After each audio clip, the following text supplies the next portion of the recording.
सीताराम राम राम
प्रभु रामचंद्र भगवान की जय। पवन पुत्र हनुमान जी महाराज की जय।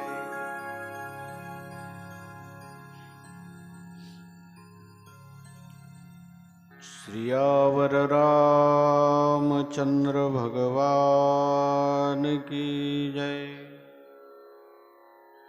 वक्रतुंड महाकाय सूर्यकोटि समप्रभ निर्विघ्नं कुरु मे देव सर्वकार्येषु सर्वदा।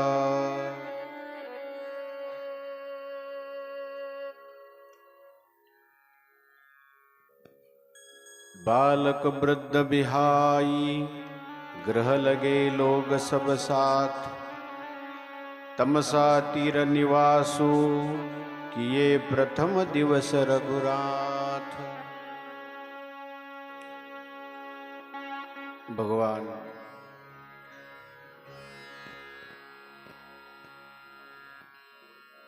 अनंत कोटी ब्रह्मांड नायक परमात्मा ज्यावेळेला अवतार धारण करतात त्यावेळेला तो अवताराचं कारण सर्वांना आनंद देणं हे असतं. भक्ता राखे पायापासी दुर्जनाशी संहारे, ही कारण परंपरा आहे. भगवान आज अयोध्येमध्ये अवताराला आले. प्रसंग आपण अवलोकन केला. भगवंताचा विवाह प्रसंग अवलोकन केला आणि मध्येच युवराज स्पर्धाचा प्रसंग निर्माण झाला. राजा दशरथाने युवराज पद भगवंताला देण्याचं ठरवलं आणि तिथेच देवलोक मध्यंतरी विघ्न आणतात, सरस्वतीला पाठवतात आणि सरस्वती श्रीधाम अयोध्येमध्ये आली. अयोध्येमध्ये येऊन कोणाची बुद्धी बिघडवावी म्हणून विचार केला. मंथरा तिला एक योग्य पात्र वाटले. ज्याचा विश्वास दृढ असतो ना, ज्याची श्रद्धा दृढ असते, त्याची बुद्धी विचलित होऊ शकत नाही. ज्याची श्रद्धा दृढ नसते त्याची बुद्धी विचलित होऊ शकते. पण परमार्थ असो का व्यवहार असो, श्रद्धा दृढ असावी. श्रद्धा जर दृढ असेल तर कितीही प्रकारचा कोणत्याही तऱ्हेचा झंझावात जरी आला ती श्रद्धा ढळू शकत नाही. सरस्वतीने पाहिलं की अयोध्येमध्ये ज्याचा जन्म झालाय त्याची बुद्धी बिघडवणं मला मुश्किल आहे. म्हणून अयोध्येच्या बाहेर ज्यांचा जन्म झालेला आहे त्या मंथरेची बुद्धी सरस्वतीने बिघडवली. मंथरेने कैकेयीच्या चरणाला स्पर्श केला. जी कैकेयी आधी म्हणत होती की प्राणपेक्षा प्रिय मला प्रभू राम आहे, तीच कैकेयी राम प्रभूला वल्कल आणून देते, कमंडलू आणून देते, माळा आणून देते, वनात जाण्याची तयारी करून देते. किती हृदय द्रावक प्रसंग आहे. जी पावलं सिंहासनावर बसायला पाहिजे ती पावलं आज वनाच्या वाटेने निघाली.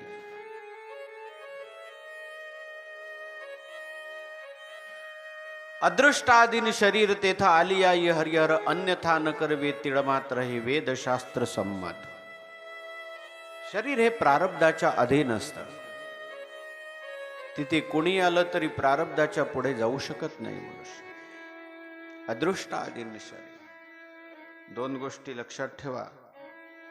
जे घडणार आहे ते घडणारच आहे आणि जे घडणार नाही ते घडणारच नाही. जी गोष्ट घडणारी आहे ती गोष्ट अन्यथा होऊ शकत नाही आणि जी गोष्ट घडणारी नाही ती घडू शकत नाही आणि जी घडणारी आहे ती अन्यथा नाही होऊ शकत. अदृष्टादीन शरीर तेथ आलियाई हरिहर, अन्यथा न करवे तिळ मात्र हे वेद शास्त्र संमत. महाभारतामध्ये प्रसंग आहे. जन्मेजयाला व्यासांनी सांगितलं तू या या दिशेला जाऊ नको, पण पुढचं भविष्यही सांगून दिलं. तुला जाऊ नको सांगितलं परंतु तू जाशील. गेल्यानंतर तिथे घोड्याच्या बाजारामध्ये जाऊ नको परंतु तू जाशील. घोड्याच्या बाजारात गेल्यानंतर घोडा विकत घेऊ नको पण तू घेशील. घोडा विकत घेतल्यानंतर त्याच्यावर बसू नको परंतु तू बसशील. आणि घोड्यावर बसल्यानंतर उत्तर दिशेला जाऊ नको पण तू जाशील. सर्व पुढे सांगून दिलं. असं तुला अगोदर सांगतो मी, हे करू नको पण तू करशीलच. उत्तर दिशेला घोडा निघाल्यानंतर घोडा ज्या वेळेला भरधाव वेगाने चालेल तो घोडा लीद टाकेल. तू मागे वळून त्या लीद कडे पाहू नको परंतु तो पाहशील.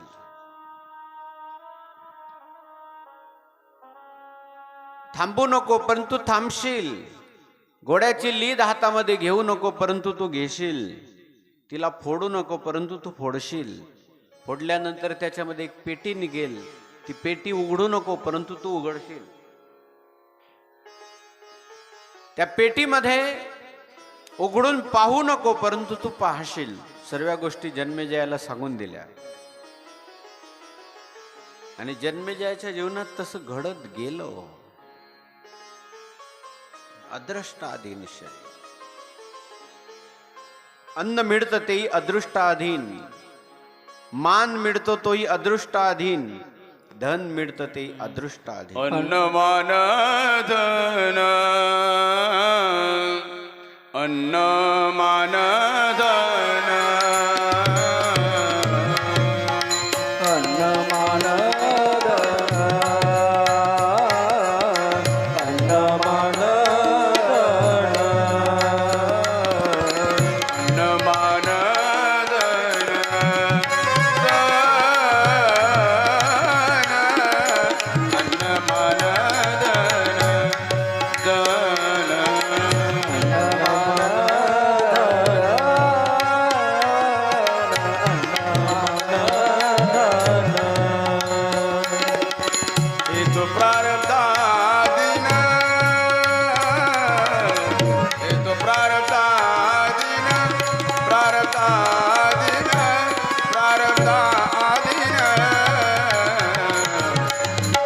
मान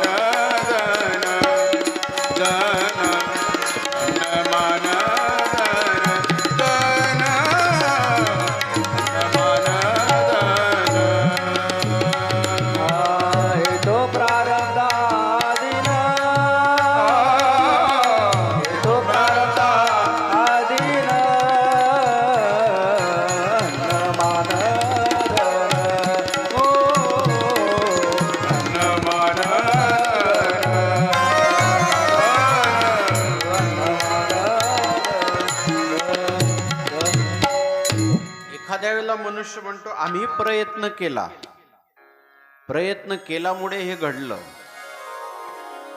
एखाद्याचं लग्न आम्ही प्रयत्न केला म्हणून जोडलं, नाही नाही, ते होतच. प्रयत्न हे तुझं निमित्त झालं, परंतु ते लग्न होणारच होतं.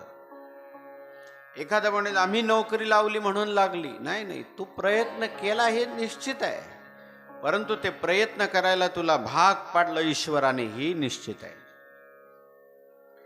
एखादा मुलगा अभ्यास करतो, इतका अभ्यास करतो, नेमका परीक्षेमध्ये ज्या प्रश्नाचे उत्तर त्याला येतात ते प्रश्नच येत नाही, प्रश्नच पडत नाही प्रश्नपत्रिकेमध्ये. आणि एखादा काहीच अभ्यास करत नसतो, ठराविक नुसतं असं नजर फिरून जातो आणि तेच प्रश्न उत्तर येतात त्याला, ते प्रश्न येतात आणि ते बरोबर सोडवतो. प्रयत्न करणं माणसाच्या हातात आहे, पण प्रयत्न करून ज्यावेळेला फळ मिळत नसेल त्यावेळेला समजून जायचं ही प्रारब्धाच्या आहे. व्यवसाय निमित्त फळ देत असे संचित.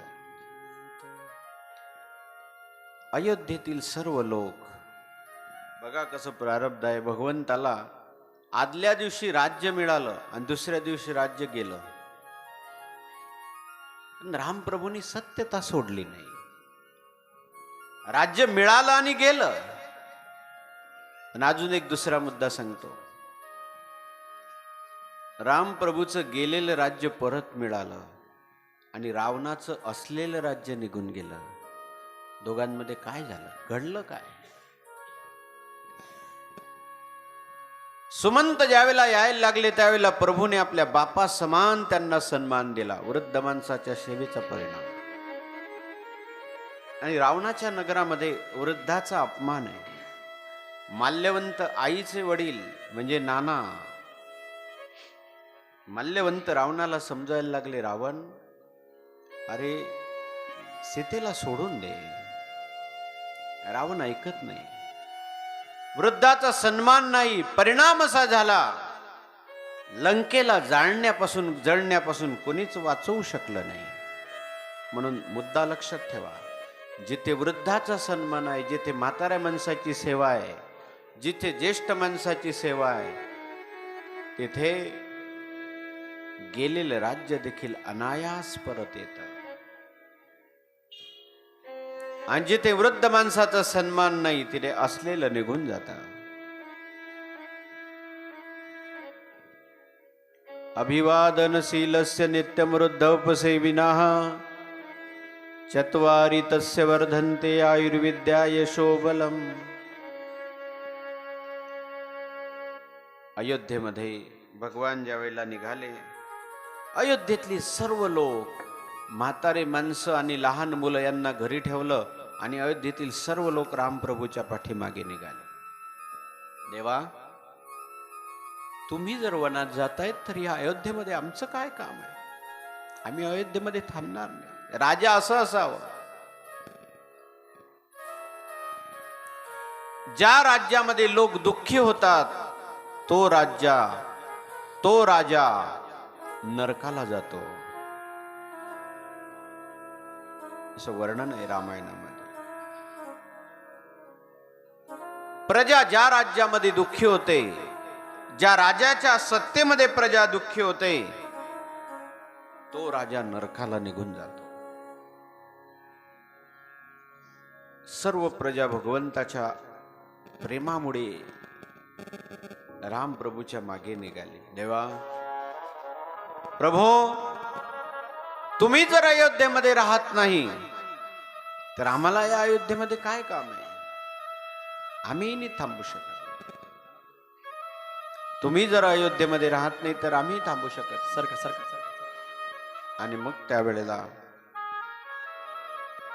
भगवान नाविलाज झाला, समजवलं, अनेक प्रकारच्या शास्त्र विधी गोष्टी सांगितल्या. करुणामय रघुनाथ गोसाई अनेक गोष्टी सांगितल्या. कही सप्रेम मृदु बचन सुहाये, बहुविधि राम लोग समझाये. अनेक गोष्टी सांगितल्या, परंतु ज्या वेळेला लोक ऐकायला तयार नाही, नाविलाज झाला आणि सर्व लोक, फक्त वृद्ध माणसं आणि लहान मुलं हे अयोध्येमध्ये राहिले आणि सर्वचे सर्व लोक राम प्रभूच्या बरोबर आले. त्या दिवशी तमसा नदीच्या किनाऱ्यावर भगवंतांनी निवास केला. तमसा तीर निवासुकीय प्रथम दिवस रघुनाथ. 14 वर्षामधला आजचा पहिला दिवस होता. ज्याने जग निर्माण केलं, जेने हा जीव दिला दान, तयाचे करीन चिंतन, जगत जीवन नारायण गाईन गुण तयाचे. ज्याने जग निर्माण केलं त्याही परमात्म्याला निरावरण चरण वनामध्ये फिरावं लागलं. पायामध्ये पायतन नाही. काही लोक म्हणतात आम्ही परमार्थ करतो, आम्हाला एवढा का त्रास? तुम्ही परमार्थ करतात, पण परमात्मा हा परमार्थाचा आलंबन आहे. त्याला जर त्रास झाला तर आपल्याला काय विशेष आहे? जर परमात्म्याला त्रास होऊ शकतो तर आपल्याला काय विशेष आहे? काही विशेष. म्हणून जी परिस्थिती मिळेल प्रारब्धानुसार तिचं स्वागत करावं. आगते स्वागतम कुर्यात. जी परिस्थिती प्रारब्धानुसार येईल त्या परिस्थितीचं स्वागत करा. आगते स्वागतम कुर्यात. गच्छम तम न निवारयेत. जे जाणार आहे त्याचं निवारण आपण करू शकत नाही, जे होणार आहे त्याचं निवारण आपण करू शकत नाही. आगते स्वागतम कुर्यात. जैसी जैसी वेळ पडे, तैसे तैसे होणे घडे. जशी वेळ येईल तसं व्हावं लागेल. जैसी जैसी वेळ पडे, तैसे तैसे होणे घडे. बघा, कधी कधी अंबारीतून बसावं लागतं. अंबारीत हत्तीवर मिरवणूक, कधी कधी घोड्यावर, रथामध्ये, कधी घोड्यावर, कधी रथामध्ये, कधी एसी गाडीमध्ये, तर कधी रिक्षामध्ये.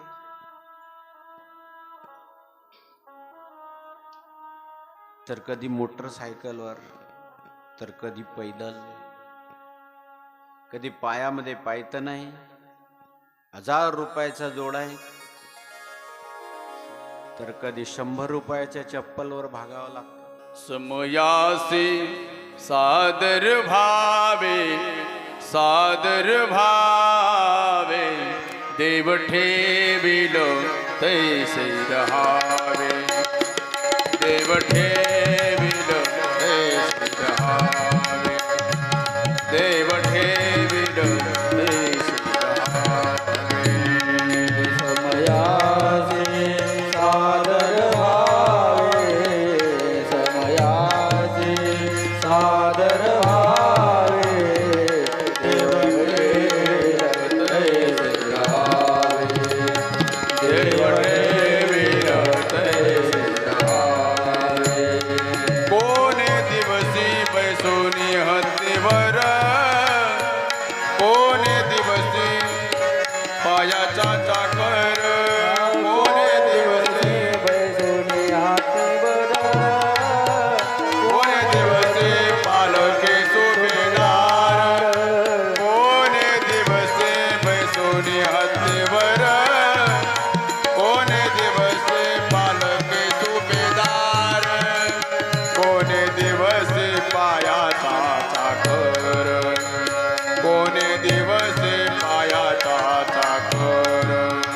चालत जावे, चालत जावे, देव ठेविल तैसे रहावे, देव ठेविल तैसे रहावे, देव ठेविल तैसे रहावे.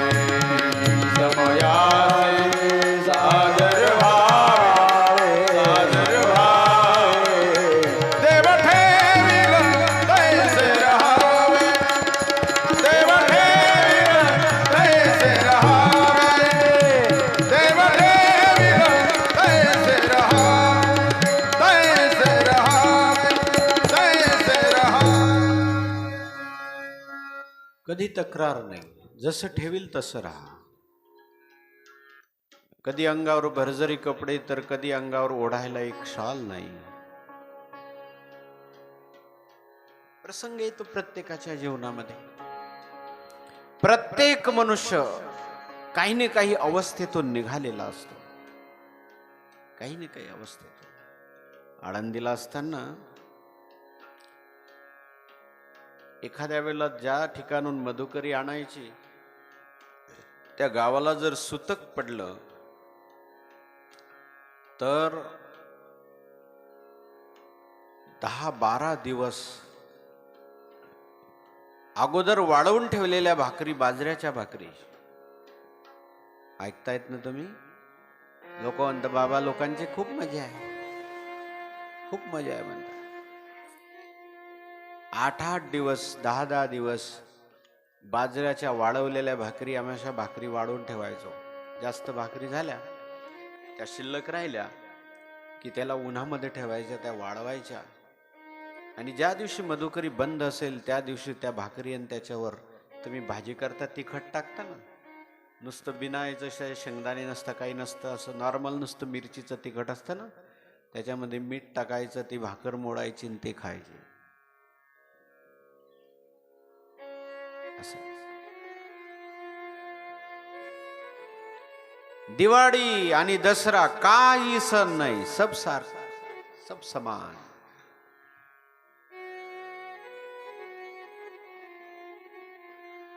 समयासी सादर व्हावे, देव ठेविल तैसे राहावे. पण तुम्हाला सांगू, त्या शिळ्या भाकरीमध्ये जो आनंद होता ना, तो आज पंचपक्वान्नामध्ये नाही.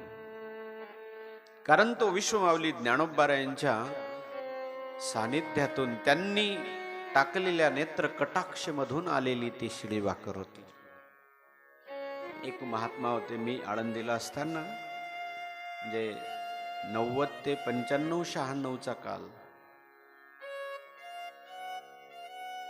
एक महात्मा रोज आमच्या खोलीजवळ यायचे आणि पंगत जर असली आम्ही त्यांना म्हणायचो बाबा जेवण करा ना. नाही नाही, तुमच्या शिड्या भाकरी द्या मला. आणि सामान्य नव्हते ते, शिक्षक होते आणि शिक्षकाचा राजीनामा देऊन टाकला होता, रिझाईन करून टाकलं होतं आणि आळंदीला आले. आणि आळंदीला आल्यानंतर तुम्ही पाहिलं नसेल कदाचित मुरली महाराज, आळंदीला आले आणि आळंदीच्या त्या प्रदक्षिणा रोडला फिरायचे. सूर्यनारायण उगवल्यानंतर सूर्यनारायणाकडे पाहायचे. खांद्यावर एक धोतर, कमरेला एक धोतर, ते धोतर अंघोळ झाली की ते कमरेवरचं धोतर नेसायचं आणि ते धोतर ओलं केलेलं त्याला पिळायचं आणि खांद्यावर टाकून घ्यायचं. ते दिवसभर वाढून जायचं खांद्यावर. गुरुजी होते, रिझाईन करून टाकलं होतं. आळंदीला आले, ज्ञानोबाऱ्यांचं दर्शन करायचं. आणि जर त्यांच्या कोणी पाया पडल्या ना, आपण जर त्यांच्या एकदा पाया पडल्या तर आपल्या 10 वेळेला पाया पडायचे. म्हणून त्यांचे पायच पडावे लागत नव्हते. ते आमच्या रूममध्ये यायचे आणि रूममध्ये आल्यानंतर म्हणायचे मला भाकरी द्या. आम्ही जर म्हणायचो गुरुजी पंगत आहे ना, पंगतमध्ये जेवण करा ना, नाही नाही तुमच्या शिळ्या भाकरी द्या. त्या शिळ्या भाकरी घ्यायचे, त्याच्यावर तिखट मागायचे, तिखट नसलं तर मीठ मागायचे. इंद्रायणीवर जायचे.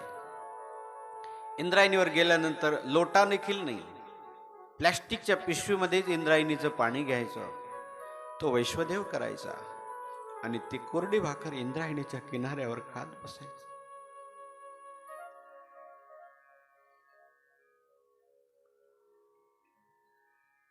समयासी साध. आज आमच्या समोरचं फळ संपत नाही, काजू बदाम संपत नाही. ज्या वेळेला ते पचत होते त्यावेळेला भाकरीशिवाय दुसरं काही मिळत नव्हतं. इथे सांगू नये आपला अनुभव, पण मिरची असते, लाल मिरची खुडून भाकरमध्ये त्याच्यामध्ये पाणी टाकून देखील प्रसंग तो देखील ईश्वराने जीवनामध्ये एक वेळेला काढून घेतलेला. आजकाल काही मुलं खूप भाग्यवान असतात की त्यांना दारिद्र्याचं दुःखच पाहायला भेटत नाही. आणि ज्यांना दारिद्र्याचं दुःख पाहायला भेटत नाही ना, त्यांना जीवनाची किंमत कळत नसते. ज्याने दारिद्र्याचं दुःख पाहिलंय त्याला जीवनाची किंमत कळेल. हे जुने लोकांनी पाहिले असेल त्यांना कळेल किंमत, नवीन लोकांना नाही. जीवन किती अनमोल आहे, कसं मिळालेलं आहे, कसं त्याला वापरायचं आहे ते आपल्याला नाही कळत. दरदरीत पाण्या माझी रांधी येल्या कण्या, तुकोबरायांची अवस्था. नामदेवरायांच्या घरी खायला काही नाही, ज्ञानोबारायांच्या घरी घरच नाही तर घरीचा काय प्रश्न येतो. परड भोपळ्याची संपत्ती.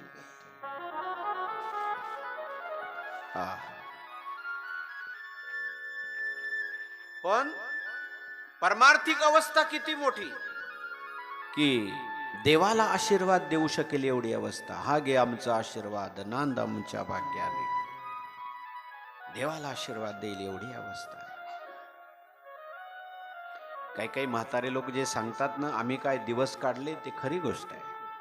आपण त्यांची हस्या उडवतो, पण खरी काही जुन्या लोकांनी खूप कठीण दिवस काढले.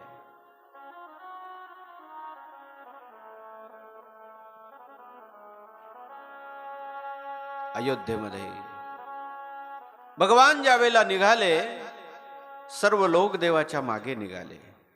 तमसा नदीच्या किनाऱ्यावरती यात्रा आली. भगवान त्यांना समजवतायत, परंतु ते लोक ऐकायला तयार नाही.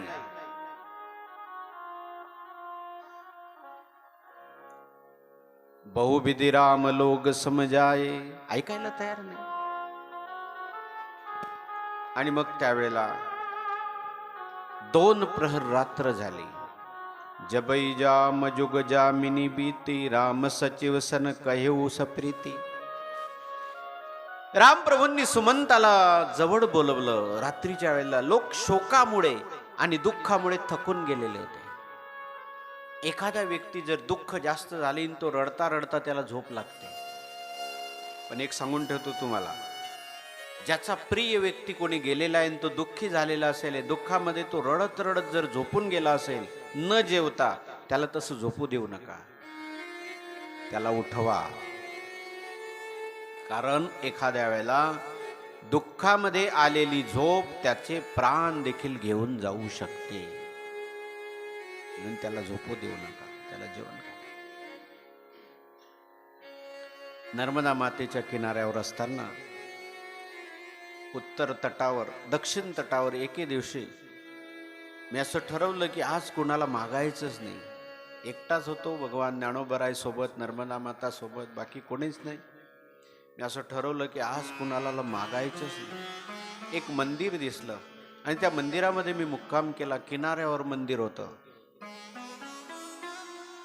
नर्मदा किनारा एकदम किनाऱ्यावर. नर्मदेचं हातपाय धुतले, पूजा केली आणि पूजा करून मी झोपून गेलो. म्हटलं आज म्हणायचंच नाही कोणाला जेवण पाहिजे म्हणून. पण भगवान पहा, रात्री 10 वाजता त्या मंदिराचा पुजारी उठवायला आला आणि 10 वाजता आला आणि मला उठवलं. बोले बाबाजी उठो, प्रसाद पालो. मला आश्चर्य वाटलं. आपण तर कोणाला म्हटलं नाही, कुणाला मागितलं नाही, पण देवाची कृपा बघा. रात्री 10 वाजता तो पुजारी आला आणि मी लांब झोपलेलो होतो एका कोनाड्यामध्ये त्या मंदिराच्या. तो आला बरोबर 10 वाजता उठो. मुर्दे को हरि देत है लकड़ी कपड़ा आग, जीवित नर चिंता करे उसका बड़ा आभार. तेने तुझी काय केली नाही चिंता, राहे त्या अनंता आठवूनी. त्याने काय नाही चिंता केली आपली. वेळेवर आपल्याला वस्त्र दिलं, वेळेवर आपल्याला अन्न दिलं, वेळेवर आपल्याला जल दिलं. अजून काय पाहिजे? काही काही माणसं म्हणतात आम्ही प्रयत्न केला. अरे तू प्रयत्न करणारा कोण आहे? प्रयत्न करण्याकरता ताकद देणाराही तो ईश्वरच आहे. प्रयत्न करण्याची बुद्धी देणाराही ईश्वरच आहे. आणि कुणाच्या नाही कुणाच्या निमित्ताने तुझ्यापर्यंत सर्व भोग पाठवणाराही ईश्वरच आहे.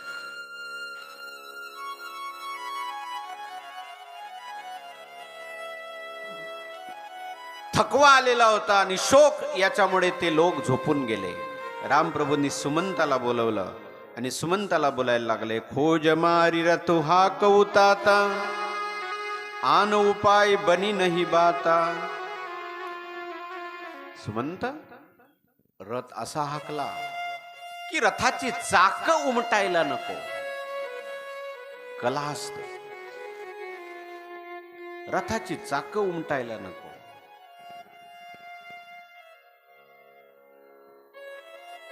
सुमंताने सर्व झोपलेले आहेत, गाढ झोपा लागलेल्या अयोध्येच्या लोकांना. आणि रात्री 2 प्रहर उलटून गेल्यानंतर, 2 प्रहर म्हणजे साधारण ती वेळ असेल 3 तासाचा 1 प्रहर असतो. 6 ते 9, 9 ते 12, 12 ते 3 आणि 3 ते 6, 3 तासाचा 1 प्रहर असतो. अन्न शिजवल्यानंतर 2 प्रहर निघून गेल्यानंतर ते अन्न शिळ होतं, ते अन्न खायला चालत नसतं. 2 प्रहर उलटून गेले आणि मग भगवंताने सुमंताला उठवलं. सुमंताने उठून रथामध्ये भगवान बसले. लक्ष्मण, जानकी आणि राम प्रभू. राम सखन सिय जान चढी. ओहो, भगवान शिवाच्या चरणावर नतमस्तक झाले. मानसिक दर्शन. आणि भगवान रथामध्ये आरूढ झाले. मंत्र्याने लगेच रथ काढला. इकडे तिकडे रथाची चाकं उमटवले 4ही दिशेला. कोणत्या दिशेने गेलं असं समजायला नको असे रथाचे चाकं उमटवले आणि रथ घेऊन गेले. ओ, रथ जो निघाला, सीता सचिव सहित दो भाऊ शृंगपेर पहुचे जाऊ. शृंगपूर मध्ये आले. नगरात जात नव्हते भगवान, कारण कैकेयीने सांगितलं होतं, तापस वेश विशेष उदासी. तापस वेश, उदासीन, कुठेच कोणत्याही नगरामध्ये निवास नाही करायचा. हो, शृंगपेरपूर नगर आलं गावाजवळ, आणि काय तर जवळ आलं. सीता सचिव सहित दो भाई, शृंगबेरपूर पहुँचे जाई. शृंगवेरपूरला आले.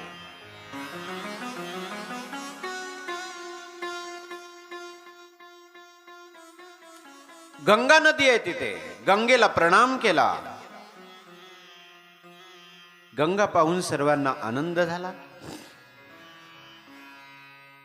आणि नंतर मज्जनुकीन पंथ श्रम गयौ, सोपर्यंत सकाळ झाली. स्नान केलं. असा नियम आहे, रस्त्याने जाताना जर तुम्ही पैदल निघालात आणि कोणतीही नदी जर लागली तर त्या नदीमध्ये स्नान केलं पाहिजे, असा नियम आहे. नाही स्नान केलं तर कमीत कमी हातपाय तरी धुतले पाहिजे. मज्जनुकीन पंथ श्रम गयौ, स्नान केलं. सुची जल पियत मुदित मन भयौ, शुद्ध गंगेचं जल प्राशन केलं. हो, जगाचा मालक आहे, पण पाणी पिण्याची इच्छा झाली तर ओंजळीने प्यावं लागत आहे. तिथे लोटा नाही, काय सोबत काहीच नाही. कमंडलू आहे सोबत. सुमिरत जाई मिटई श्रम भारू, तेही श्रमय लौकिक व्यवहारू. ज्याच्या स्मरणाने सर्व श्रम विश्रांत होऊन जातात, श्रम निघून जातात, तो परमात्मा लौकिकामध्ये श्रम त्याला कसा होईल.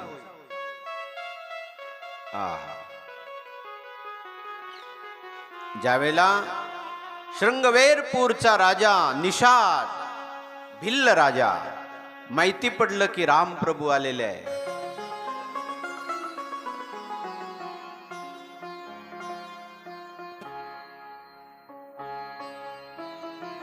लगेच भगवंताचं स्वागत करण्याकरता आला.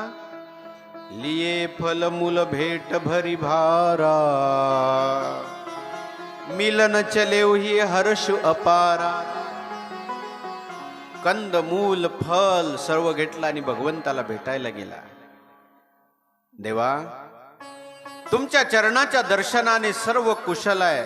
आज माझी गणना भाग्यवान पुरुषामध्ये होत आहे. भगवंत गोहकाला भेटले. कहू सत्य सबु सका सुजाना, मोही दिनु पितु आयसु आना. भगवान म्हणायला लागले, मित्रा, तू म्हणतोस ते खरं आहे, परंतु वडिलांनी मला वेगळीच आज्ञा दिलेली आहे. गोहक म्हणायला लागला, महाराज नगरामध्ये चला, 14 वर्षपर्यंत तुम्ही इथे थांबा, मी तुमचा सेवक आहे. भगवान म्हणायला लागले, गोहक मित्रा, तू म्हणतो बरोबर आहे, पण वडिलांची मला आज्ञा आहे, 14 वर्षपर्यंत मी कोणत्याही नगरामध्ये जाऊ शकणार नाही.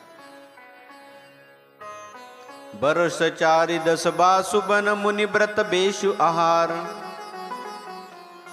वडिलांच्या आज्ञेनुसार 14 वर्षपर्यंत मुनिव्रत, मुनी वेश धारण करून, मुनीच्या सारखा आहार करून वनात राहायचं आहे. मला गावामध्ये राहणं योग्य नाही. गोहकाला खूप वाईट वाटलं.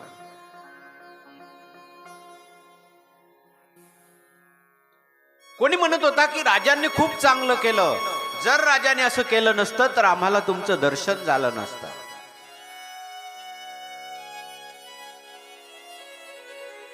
एका वटवृक्षाखाली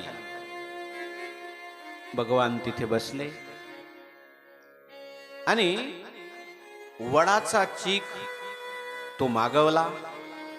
भगवंताने आपले केस मोकळे सोडले आणि त्या केसांना वटक्षीर लावला, म्हणजे त्याच्या जटा बनवल्या. लक्ष्मणाकडून हे दृश्य डोळ्याला पाहावलं जात नाही, सुमंताकडून. भगवंताचे ते कोमल केस, त्या केसांच्या जटा बनवल्या. वटक्षीर केसांना लावला. तुम्ही पहा, काही काही साधू लोकांच्या जटा असतात, कसं वाटतं ते मी विचार करा ना तुम्ही. हे भगवान आहे, किती कोमल आहे, पण भगवंताच्या त्या केसांच्या जटा बनवल्या, क्षीर वट क्षीर त्याला लावला. गोहकाने ती जागा झाडली आणि एका वटवृक्षाखाली भगवान गवताची साथरी आथरून गवताचं गवत अंथरलं आणि त्या गवतावर रात्रभर झोपले. इकडे लक्ष्मण आणि गुहक यांची चर्चा चालू झाली. रात्रभर चर्चा झाली. सकाळ झाली आणि सकाळ झाल्यानंतर गंगेच्या किनाऱ्यावर आले. गंगेच्या किनाऱ्यावर आल्यानंतर भगवंताने केवटाला आवाज दिला. केवटाला सांगितलं नाव घेऊ नये, पण केवटाने नाव आणली नाही. मांगी नाव न केवटू आना, कही तुम्हार मर्ममय जाना. मागी नावन के बटुआना, मागी नावन के बटुआना, कहूँ तुम्हारा मरमु मैं जाना, कहूँ तुम्हारा मरमु मैं जाना. हो मेरी छोटी सी है नाव तेरे, जादू भरे पाँव मोहे डर लागिरा, कैसे बिठाऊं तुम्हें नाव में. ओ मेरी छोटी सी है नाव तेरे, जादू भरे पाँव मोहे डर लागिरा, कैसे बिठाऊं तुम्हें नाव में.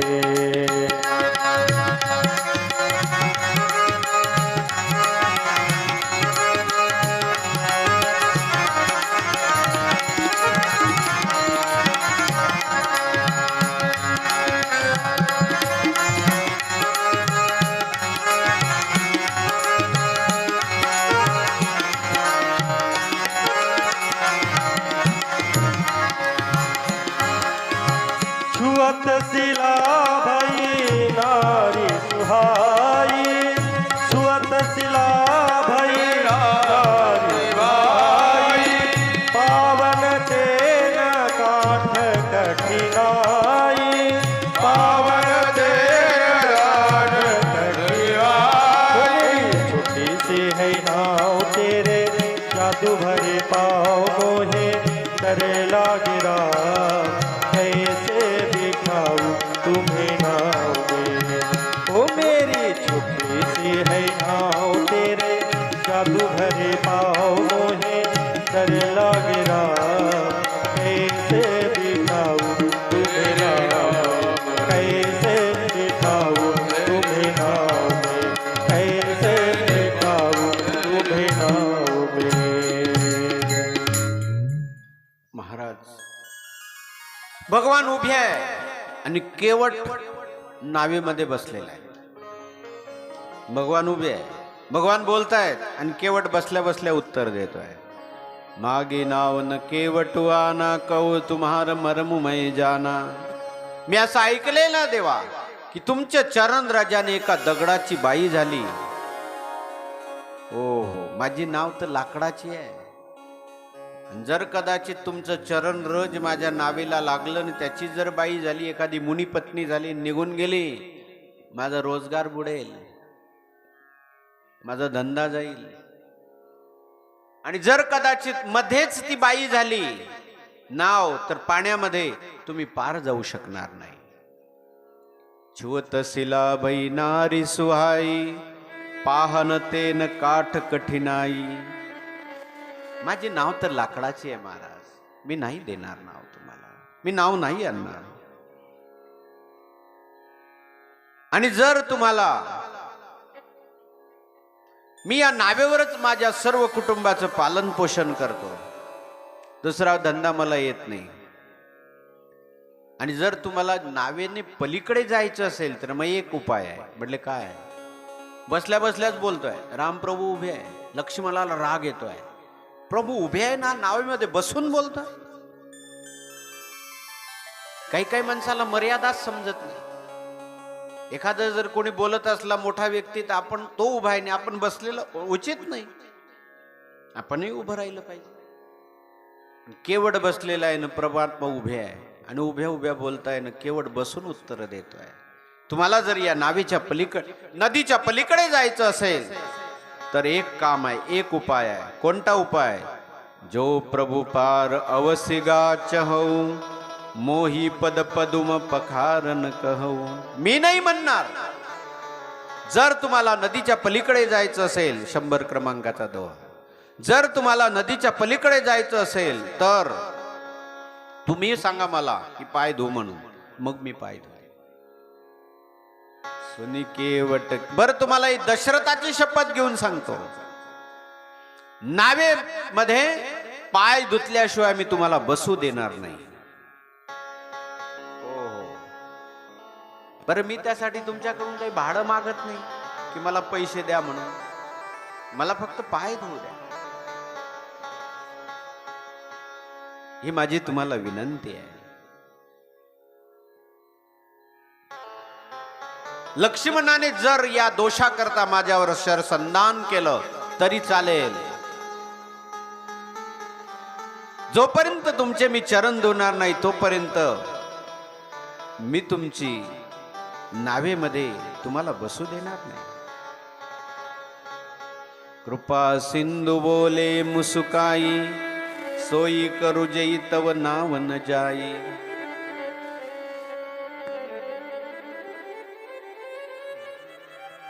अरे बाबा तुझी इच्छा असेल तसं कर, पण लवकर आम्हाला पलीकडे जायचं आहे. बेगी आनु जल पाय पखारो होत विलंब उतारही पारू. लवकर नावान, आम्हाला पलीकडे जायचं आहे, उशीर होतोय. केवट म्हणायला लागले, देवा तुम्हाला आता उशीर होतोय? म्हणले हो. देवा खरं सांगा, तुम्ही कधी विचार केलाय संसार सागरातून तारून नेत असताना किती जन्म तुम्ही आम्हाला फिरवलाय, तेव्हा आम्हाला विचार नाही केला तुम्ही आम्हाला किती उशीर होईल म्हणून? केवट बोलतो, कभी कभी भगवान को भी, कभी कभी भगवान को भी भक्तों से काम पड़े. जाना था गंगा पार प्रभु केवट की नाव चढ़े. जाना था गंगा पार प्रभु केवट की नाव चढ़े. कभी कभी भगवान को भी, कभी कभी भगवान को भी भक्तों से काम पड़े. जाना था गंगा पार प्रभु केवट की नाव चढ़े. जाना था गंगा पार प्रभु केवट की नाव चढ़े.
कभी भगवान को भी, कभी कभी भगवान को भी भक्तों से काम पड़े. जाना था गंगा पार प्रभु केवट की नाव चढ़े. जाना था गंगा पार प्रभु केवट की नाव चढ़े. जाना था गंगा पार प्रभु केवट की नाव चढ़े। भगवान केवटाला म्हणायला लागले, केवट अरे लवकर नाव आण, आम्हाला पहिलं तीराला जायचंय. तुला जे करायचं आहे ते, पाय धुवायचे आहे ना, धू पाय, लवकर नाव आण. गंगेला देखील आश्चर्य वाटायला लागलं. ज्याचा नावाचं एकदा स्मरण करता बरोबर मनुष्य भवसागरातून पार जातो, तो परमात्मा. ज्याने वामन अवतारामध्ये 3 पावलामध्ये सर्व जगत आटलं, संपूर्ण जग 3 पावलापेक्षा छोटं करून टाकलं, तो परमात्मा आज गंगेच्या पलीकडे जाण्याकरता केवटाची विनंती करतोय. केवट राम रजाय सुपावा, पाणी कठवता भरिले यावा. केवटाने रामाची आज्ञा पाहिली आणि लगेच कठवता घेऊन आला. आणि कठवता कशाचा असतो? तोही लाकडाचाच असतो. कठवता समजतो का? आपण भाकरी करताना पीठ ज्याच्यामध्ये मळतो त्याला काय म्हणतो? परात. परातच म्हणता ना? तुमच्याकडे काय म्हणतात? परातच म्हणता का? परात. त्या परात सारखाच असतो पण लाकडाचा असतो, कठवता. आता नाव देखील लाकडाची, कठवता देखील लाकडाचा. नावेची बाई होण्याची भीती आहे, कठवत्याची बाई होण्याची भीती नाही का?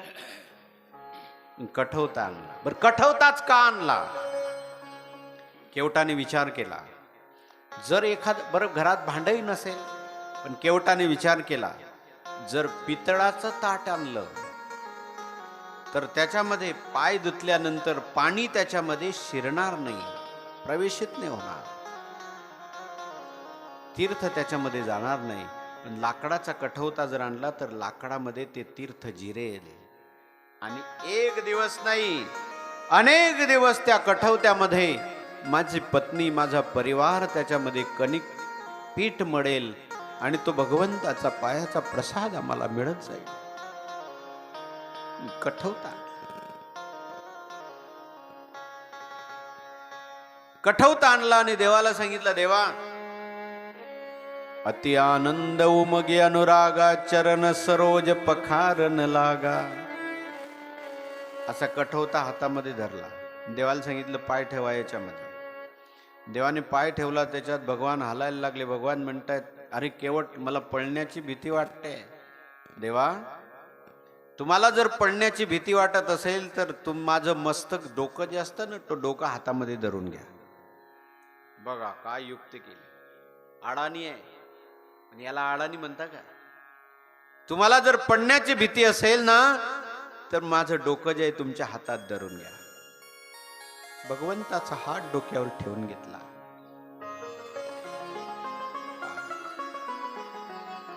बरशे सुमन सुर सकल सिहाई, येई सम पुण्य पुंज को नाही.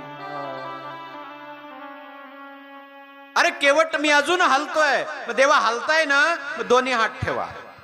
दोन्ही हात ठेवून घेतले डोक्यावर.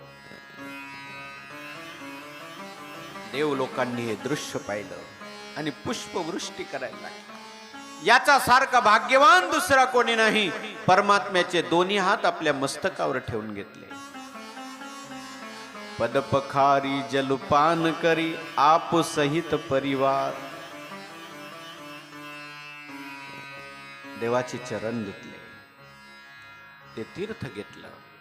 सर्व परिवाराला बोलवलं, पत्नीला, मुलांना, भाऊबंधांना, केवट सर्व परिवाराला आणि सर्व परिवाराने ती तीर्थ घेतलं. पद पखारी जलपान करी, आप सहित परिवार. पीतर पारू करी, प्रभू पुनी मदित गयवले पार. आपल्या पितरांचाही उद्धार करून घेतला. आणि मग देवाला नावेमध्ये चढवलं. नाव निघाली. नाव निघाल्यानंतर अर्ध्यामध्ये गेली आणि पुन्हा नाव फिरवली. प्रभूने विचारलं केवटाला, केवट आता का नाव फिरवली?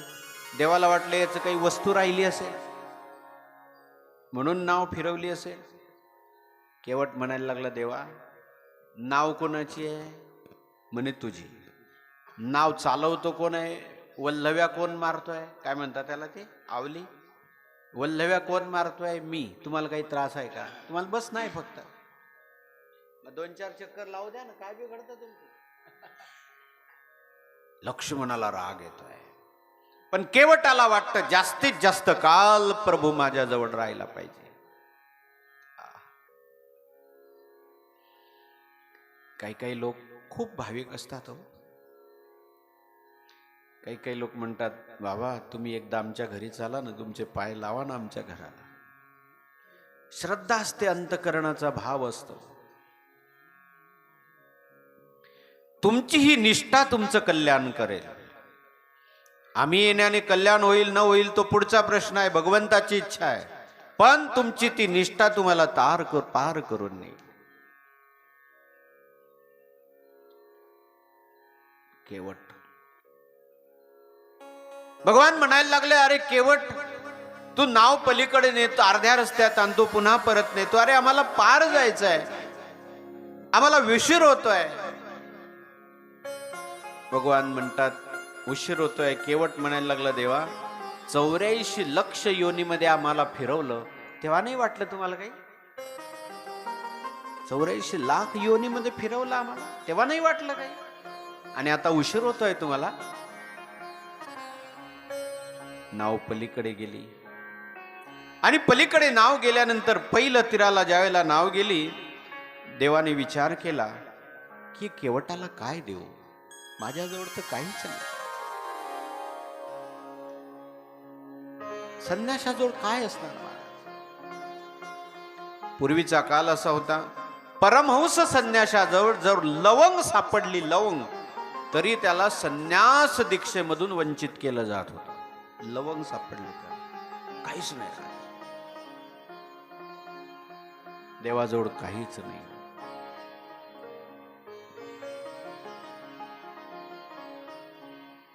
सीतेकडे पाहिलं, त्यावेळेला सीतेने हातामध्ये एक अंगठी होती, मुद्रिका होती, ज्याच्यामध्ये राम नाम अंकित केलेलं होतं. सीतेने ती मुद्रिका लगेच प्रभूच्या हातामध्ये दिली. पियहि कीसिय जान निहारी, मनी मुदरी मन मुदित उतारी. ती अंगठी आपल्या हातातून काढली, भगवंताच्या हातात दिली, सांगितलं देवा ही अंगठी द्या ना. बघा, देवावरही असा प्रसंग आला की देवाजवळ देखील काहीच नाही. एखाद्या वेळेला आपण म्हणतो, देवाने एवढी आम्ही भक्ती करतो, एवढे दरिद्री आमच्यावर का आली? अरे तो देव जगाचा मालक आहे. प्रारब्धानुसार त्यालाही एखाद्या वेळेला अशा प्रसंगाला सामोरे जावं लागतं की केवटाला देण्याकरता भगवंताजवळ काहीच नाही. पत्नी आपल्या पतीचं धर्म कार्य करण्याकरता अर्धी हिस्सेदार असते. धर्म तयासीच गळे रे ज्याचे स्वाधीन भाज. सीतेने हातातली अंगठी काढली आणि प्रभूच्या हातात दिली, आणि भगवान केवटाला बोलायला लागले, केवट ही अंगठी घे. कहे कृपाल उतराई, केवट चरण गए लाई. सिया राम सिया राम जय राम, सिया राम जय जय राम. गए कृपाल ले उतराई,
अंगठी घ्यायला तयार नाही.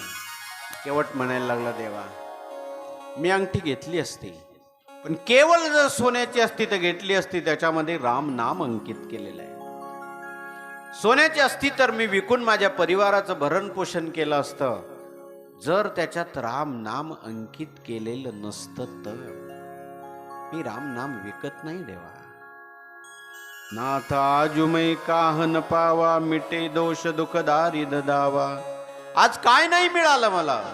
माझं दुःख गेलं, माझं दारिद्र्य गेलं, माझा दोष गेला. केवटाने काही घेतलं नाही. देवा जर मी घेईल, पण केव्हा? परत येताना ज्यावेळेला तुम्ही याच घाटावर याल त्यावेळेला मी तुम्ही जे द्याल तो प्रसाद म्हणून घेईल. केवटाने आता तर सेवा केलीच, पण पुन्हा भगवंताला बांधून ठेवलं की परत येताना याच घाटावरून यायचं. अब कछुनाथ न चाहिए मोरे, दीन दयाल अनुग्रह तोरे. फिरती बार मोही जो देबा, सो प्रसादमय सिर धरी लेबा. परत येताना तुम्ही जे जाल ते मी प्रसाद म्हणून स्वीकार करेल. गंगेच्या पलीकडे गेले भगवान. तम मज्जन करी रघुकुलनाथा, पूजी पार्थिव ना येऊ माथा. आता तिथे कुठे लिंग होतं? शिवलिंग. भगवंताने पार्थिव शिवलिंग तयार केलं, वाळूचं शिवलिंग तयार केलं आणि वाळूचं शिवलिंग तयार करून त्याची पूजा केली.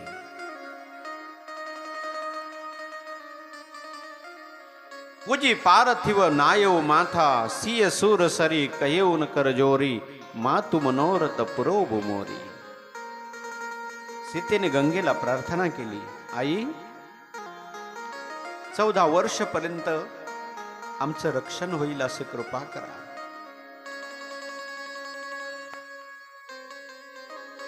ज्या योगाने मी आणि पती आणि माझा देवर सुखरूप परतून येऊन तुझी पूजा करू. ज्यावेळेला सीताई बोलायला लागली त्यावेळेला गंगेतून आवाज आला, सुन रघुप्रिय रघुबीर प्रिया वैदेही, तव प्रभाव जग विदित न केही. लोक पहोई बिलोकत तोरे, तोही सेवई सब सिद्धि कर जोरे. हे माता, तुमची सर्व सेवा करतात आणि तुम्ही माझ्याजवळ विनंती करत आहात. माझी विनंती केली आहे, माझ्यावर कृपा झाली. तरी हे देवी, मी आपली वाणी सफल होण्यासाठी तुझा आशीर्वाद देते. आपल्या धीरासह आणि प्रभूसह तुम्ही सुखरूप अयोध्येला परत जाल. गंगेचा आशीर्वाद. नंतर भगवान पुढे निघाले. गोहकाला म्हणायला लागली, ओ गोहक तू आता परत जा. गोहक म्हणायला लागला, देवा मला तुमच्या सोबत येऊ द्या. दीन बचन गोकह कर जोरी, बिनय सुनव रघुकुल मनी मोरी. नाथ सात रही पंतु देखाई, करी दिन चारी चरण सेवकाई. हे नाथ, मला तुमच्या बरोबर येऊ द्या. तुम्ही जिथेही राहाल तिथे मी तुमच्या करता झोपडी बनवेल. 4 दिवस तुमची सेवा करतो. भगवान गोहकाला नाही म्हणतायत, पण गोहक ऐकत नाही. गोहकाला सोबत घेतलं आणि भगवान तिथून निघाले. गोहक रस्ता दाखवतोय आणि गोहक, राम, लक्ष्मण आणि सीता चौघचे चौघ प्रयागराज मध्ये आले. तब प्रभु भरद्वाज पही आये, करत दंडवत मुनी उरलाये. भरद्वाज मुनी जवळ आले प्रयागराज मध्ये आणि भरद्वाजाने भगवंताचं स्वागत केलं. आज सुपल तपु तीरथ त्यागू, आज सुपल जप जोग बियोगू. महाराज, आज माझी तपश्चर्या सफल झाली की तुम्ही आलात. भगवंताची गुरुची भरद्वाजांची सेवा केली. भरद्वाज मुनीला भगवंताने विचारलं, प्रभो मी कोणत्या मार्गाने जाऊ? जे रामायणामध्ये 3-4 ऋषी भेटले, कोणाला मार्ग विचारला कुणाला राहण्याचं स्थान विचारलं, तर कुणाला विचारलं दैत्यांचा संहार कसा करू. भरद्वाजांना मार्ग विचारला, वाल्मिक ऋषींना राहण्याची स्थानं विचारली. महाराज मी कुठे राहू, पुढे येईल तो प्रसंग. आणि अगस्ती ऋषींना राक्षसांना मारण्याचा उपाय विचारला. विचारलं भरद्वाजजींना, महाराज मी कोणत्या मार्गाने जाऊ.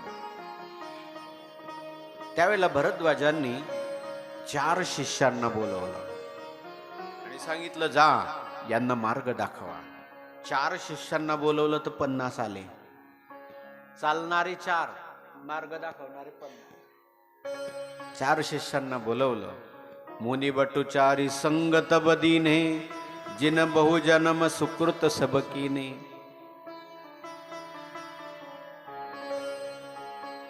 ज्यांनी आपल्या जन्मामध्ये जीवनामध्ये अनेक प्रकारचं पुण्य केलेलं आहे, असे 4 शिष्य भरद्वाज मुनींनी दिले. बिदा किये बटू बिनय करी फिरे पायी मन मकाम. उतरी नहाये जमुन जल जो शरीर समस्याम. भगवान आता तिथून निघाले. इथे एक घटना घडली. काही महात्म्यांची मान्यता आहे की हनुमंतराय तिथे आले गुप्त रूपाने, एक सेवक बनून. तेही अवसर एक तापसु आवा, तेज पुंज लघु बयस सुहावा. एक तपस्वी तिथे आला. काहींची मान्यता आहे की हनुमंतराय आले आणि काहींची मान्यता आहे की गोस्वामी तिथे संत आले. तो तपस्वी कोण होता कोणालाच माहिती नाही. ते अवसर एक तपस्तापसु आवा, तेज पुंज लघु बस सुहावा. कभी अलखित गती बेशु बेरागी, मन करू वचन राम अनुरागी. भगवंतांनी त्याला आलिंगन दिलं वगैरे वगैरे वर्णन येतं. तिथून भगवान निघाले आणि तिथून निघून वाल्मिक ऋषीच्या आश्रमात येतात. आणि वाल्मिक ऋषी जवळ आल्यानंतर महर्षी वाल्मिकांनी वाल्मिकी मन आनंद भारी, मंगल मूर्ती नयन निहारी. तब कर कमल जोरी रघुराई, बोले बचन श्रवण सुखदाई. वाल्मिक ऋषींना भगवान बोलायला लागले, महाराज तुम त्रिकाल दर्शी मुनिनाथा. 125 दोहा. विश्वविद बदर जिमी तुमरे हाथा. तुम्ही त्रिकाल दर्शी आल. महाराज कृपा करून मला सांगा मी कुठे राहू, मी राहू कुठे, मला राहण्याचे स्थान सांगा. त्यावेळेला वाल्मिक ऋषी बोलतायत रामाला, रामा पहिल्यांदा मला एक सांगा, तुम्ही कुठे नाही ते सांगा. ज्ञानोबराय हरिपाठात म्हणतात सर्वागटी राम. सर्वागटे राम देहा देक, सर्वागटे राम देहा देक. सर्वागट राम देहा देक, सर्वागट राम देहा देक. सर्वागटे राम देहा देक, सर्वागटे राम देहा देक. सर्वागट राम देहा देक, सर्वागट राम देहा देक. सूर्यप्रकाशक सहस्र रश्मी, सूर्यप्रकाशक सहस्र रश्मी. हरि मुखे मना, हरि मुखे मना, हरि मुखे मना, हरि मुखे मना. सूर्यप्रकाशक सहस्र रश्मी, सूर्यप्रकाशक सहस्र रश्मी. हरि मुखे मना, हरि मुखे मना, हरि मुखे मना, हरि मुखे मना, हरि मुखे मना, हरि मुखे मना. महर्षी वाल्मिकजी बोलायला लागले, महाराज पहिल्यांदा मला सांगा तुम्ही कुठे नाही. तुम्ही सर्वीकडे चिदानंदमय देह तुम्हारी, तुम्ही चिदानंद स्वरूप आहे, तुम्ही कुठे नाही सांगा ना मला.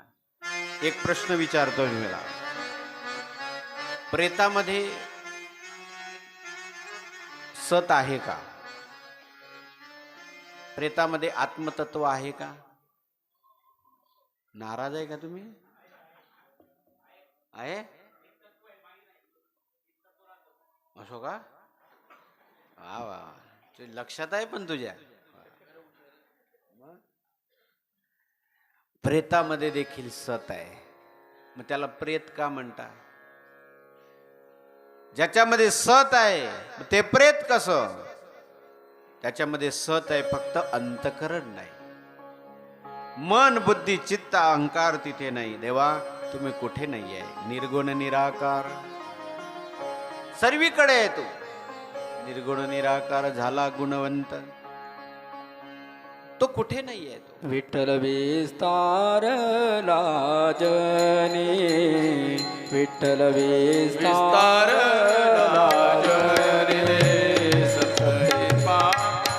हे बरोनी सप्तली पाताडे भरो व्यापक त्रिभुवनी, विठ्ठल व्यापक त्रिभुवनी, विठ्ठल मुनी मानसी, विठ्ठल मुनी मानसी, विठ्ठल कुडी दैवत, विठ्ठल कुडी दैवत, विठ्ठल कोडीचे दैवत, विठ्ठल कोडीचे दैवत.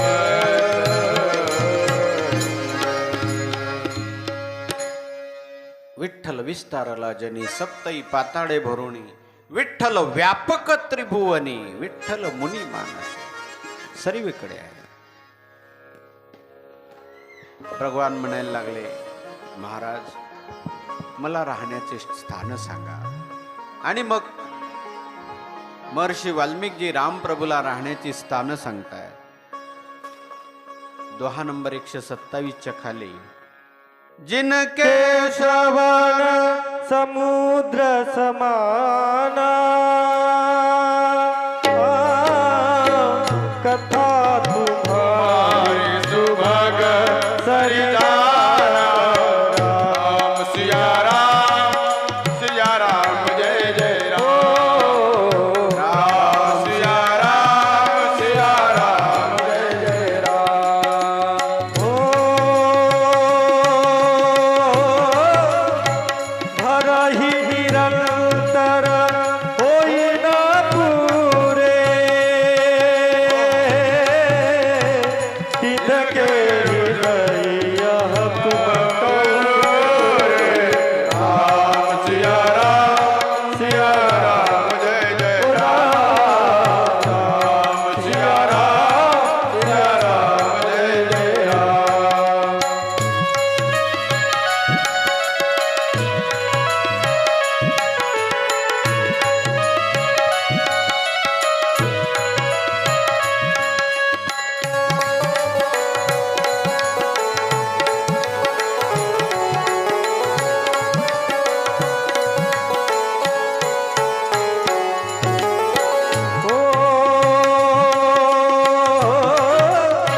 लोचन चातक जिन करि राखे,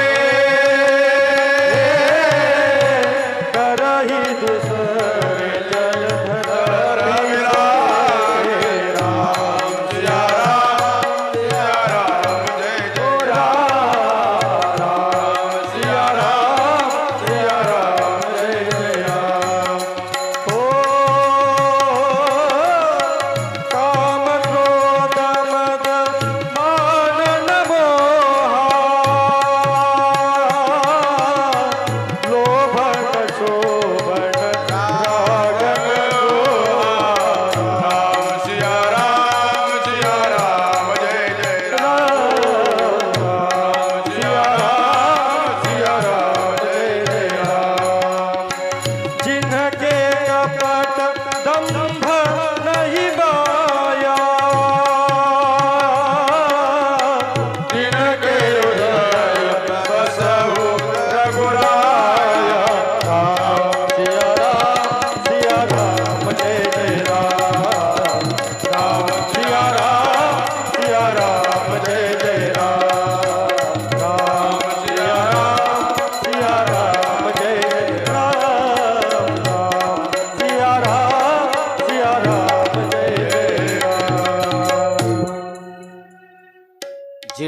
तुम्हाला नित्य पाहत असतील. ज्याप्रमाणे अनेक नद्या समुद्रामध्ये एकत्र होतात, तुमच्या सुंदर कथारूपी अनेक सुंदर नद्या समुद्रामध्ये एकत्र होतात, निरंतर भरतात, तरी पूर्णपणे समुद्र कधी तृप्त होत नाही.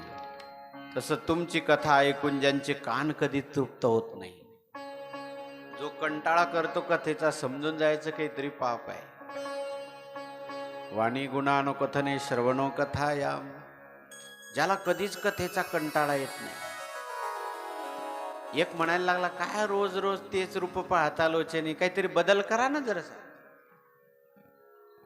रूप पाहता लोचनी तोच भंग, रूप पाहता लोचनी तोच भंग. म्हटलं का रे, तुझं लग्न कधी झालं? म्हणजे माझं लग्न होऊन आता 40 वर्ष झाले. बदल करणं जरासा. ते बदल करतो का? तीच पत्नी कंटाळा येतो, तोच मुलगा कंटाळा येतो, त्याच घरामध्ये राहतो कंटाळा येतो, आणि मग कथेचा कंटाळा काय यावा? कथेचा कंटाळा काय यावा? ज्याचे डोळे तुम्हाला नित्य पाहतात, डोळे भरून या पायीन तुझे मुख, तेची मज सुख देई देवा. कान भरून या ऐकीन तुझी कीर्ती, ते मज विश्रांती देई देवा. वाहे रंगी टाळी नाचेन उदास, हे देई हातास पाया सुख. तुका म्हणे माझा सकड देह भाव, आनिक नको ठाव चिंतू यासे. ज्या संसारामध्ये आपण निरंतर राहतो त्या संसाराचा कंटाळा येत नाही, मग कथेचा कंटाळा कशा करता? निदरई सरित सिंधू सर भारी. ज्याप्रमाणे अजून सांगितलं, कोणकोणत्या ठिकाणी राहा. जे कान तुमचं कथेचं श्रवण करतात तिथे तुम्ही जाऊन राहा. जे डोळे तुम्हाला नित्य पाहतात तिथे जाऊन तुम्ही राहा.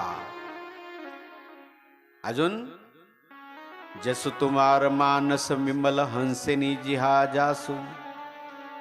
ज्याची जीभ तुमच्या कीर्तनाचं सुंदर चिंतन करते नेहमी. आहा, बोलावा विठ्ठल, पहावा विठ्ठल. जिव्हे गोड 3 अक्षरांचा रस, अमृत जयास फिके पुढे. बोलणे ती नाही आता देवाविन काही. देवा वाचून जी वाणी काही बोलतच नाही, अशा ठिकाणी जाऊन तुम्ही राहा. तुका म्हणे वाचा वाहिली अनंता, बोलायाचे आता काम नाही. अजून, तुमही निवेदित भोजन करही, प्रभु प्रसाद पट भूषण.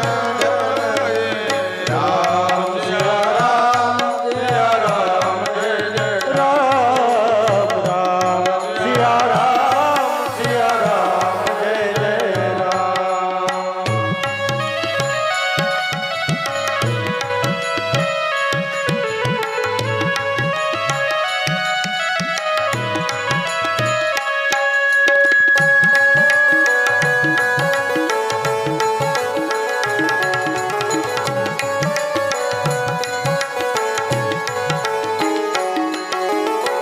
तुम्ही निवेदित भोजन करई,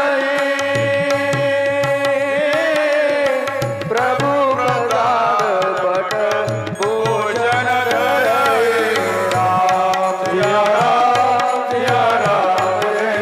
ओ राम सिया राम, सिया राम जय जय राम.